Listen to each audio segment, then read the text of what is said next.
یہ جملہ آپ نے معصوم کی زبان سے بار بار سنا، زمانے حضور میں بھی اور زمانے غیبت میں بھی، یعنی جب 11 امام ہمارے سامنے تھے تب بھی، اور غیبت کے زمانے میں جب ایسے قابل بھروسہ مجتہدین اور مراجع نے جن کی بات پہ شک نہیں کیا جا سکتا امام سے ملاقات ہوئی اور یہ سوال کیا، تب بھی جواب ایک ہی آیا۔ کیونکہ آج کل لوگوں میں بہت زیادہ ایک چیز کا شوق ہے، اس لیے میں وقتاً فوقتاً رک کے مختلف مجالس میں ایک آدھ جملہ کہتا ہوں کہ ویسے جو لوگ امام سے ملاقات کا دعویٰ کرتے ہیں ان کی اکثریت غلط بیانی کرتی، اور غیبت کے اندر اس طرح سے امام سے ملاقات نہیں ہو سکتی۔ یہ بھی غلط ہے کہ امام سے کوئی ملاقات نہیں کرتا، وہ بھی غلط ہے۔ اور یہ بھی غلط ہے کہ عام سے مومنین اور عام سے لوگ اور وہ یہ دعویٰ کریں کہ ہماری امام سے ملاقات ہوئی ہے اور امام نے ہمیں یہ پیغام دیا ہے یا یہ مسئلہ بتایا۔ اس سے پہلے بھی میں نے اپنے کئی مراجع کا ایک قول نقل کیا ہے، جس کی ملاقات ہوتی ہے وہ بتائے گا نہیں، جو بتا رہا ہے اس کی ملاقات نہیں ہوئی۔ اور حقیقت یہی کہ جن کی ملاقات ہوئی ہے آپ ان کے حالات پڑھیں گے تو وہ خود نہیں بتاتے، کسی نہ کسی طرح سے امام اس چیز کو ظاہر کر دیتے ہیں یا ان کے مرنے کے بعد یہ راز سامنے آتا ہے، اور اس میں بھی پھر ہم انہی کی بات مانتے ہیں کہ جن کی سچائی کسی شک و شبہے سے بالاتر ہے، کہ اگر ہم ان کی سچائی پہ شک کر لیں تو غیبت کے زمانے میں جو ہمارا نظام مرجعیت ہے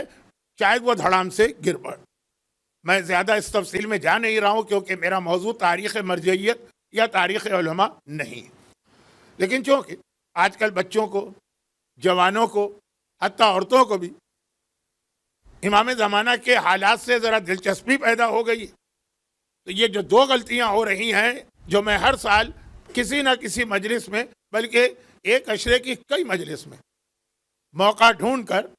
بیان کر دیتا ہوں تاکہ اپنی ذمہ داری ادا ہو جائے۔ جن کو نہیں ماننا ہے وہ تو نہیں مانیں گے۔ ایک یہ ہے کہ زمانے کے حالات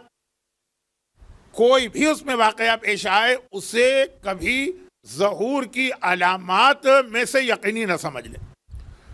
بھئی فلاں واقعہ ہو گیا، یہ تو ہم سنتے آئے ہیں کہ ظہور کی علامت، فلاں حادثہ پیش آ گیا، بھئی یہ تو ظہور کی علامت، فلاں کی موت ہو گئی، بھئی یہ تو ظہور کی علامت، فلاں شہر کی تباہی ہو گئی، یہ تو ظہور کی علامت ہے۔ یہ حماقت، میں لفظ حماقت بہت سوچ سمجھ کے استعمال کر رہا ہوں، کبھی نہ کیجیے گا۔ اور دوسری بات یہ ہے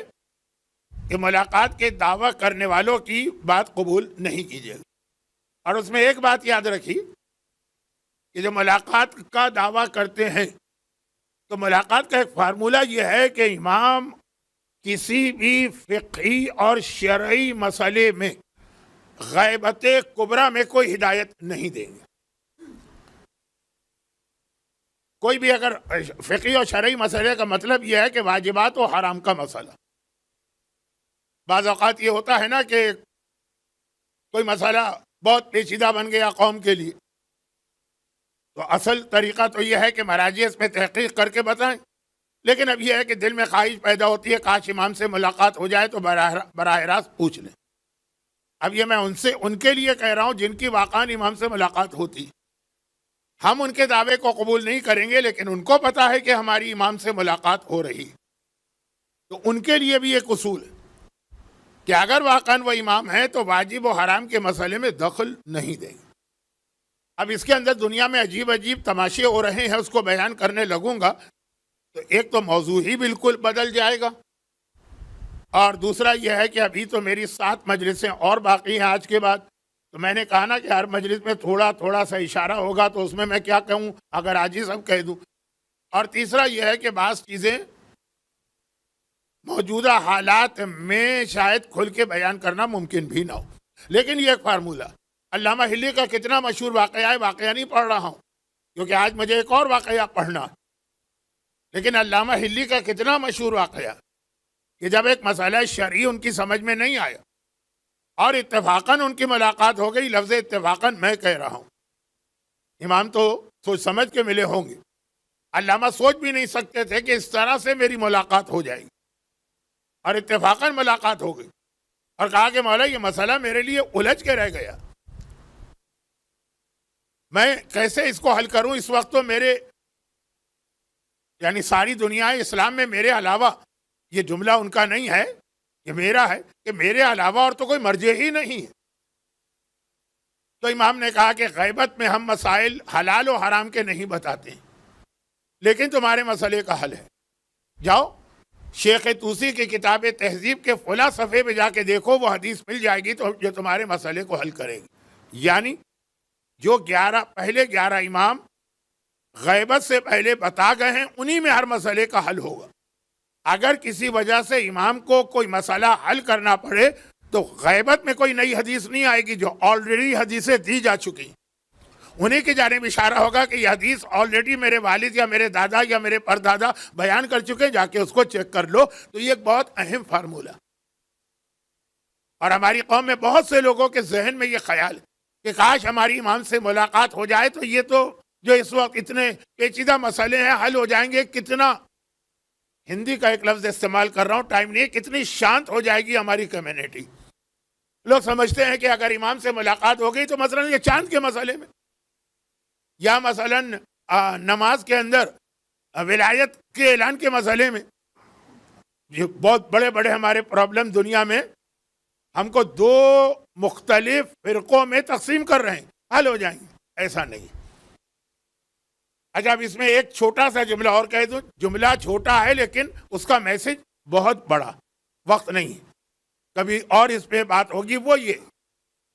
کہ آپ کیا سمجھ رہے ہیں, آپ سے مطلب یہ مجمع نہیں, یہ بیچارہ تو سمجھ رہا ہے کہ ہم مجلس کے شروع میں آ کے پھنس گئے, بہتر ہوتا مصائب کے وقت ہی آتے. لیکن کیا سمجھ رہے ہیں کہ اگر اس وقت امام ہوتے, ہمارے ہیں تو ہمارے سامنے ہوتے, ڈائریکٹ ہمارا ایکسیس ہوتا,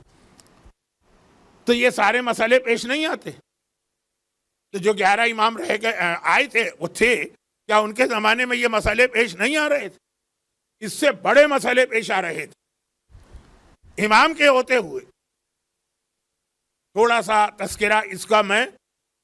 آخری مجلس میں یا اس سے ایک مجلس پہلے کروں گا, جو 8ویں امام کی امامت کے حوالے سے میں بات کرتا ہوں. لیکن کیا ائمہ کے زمانے میں یہ مسئلے اٹھتے تھے تو سب امام کی بات مان لیتے تھے؟ آج جو مرجع پہ اعتراض ہے, اس سے بڑا اعتراض امام معصوم پر ہوتا.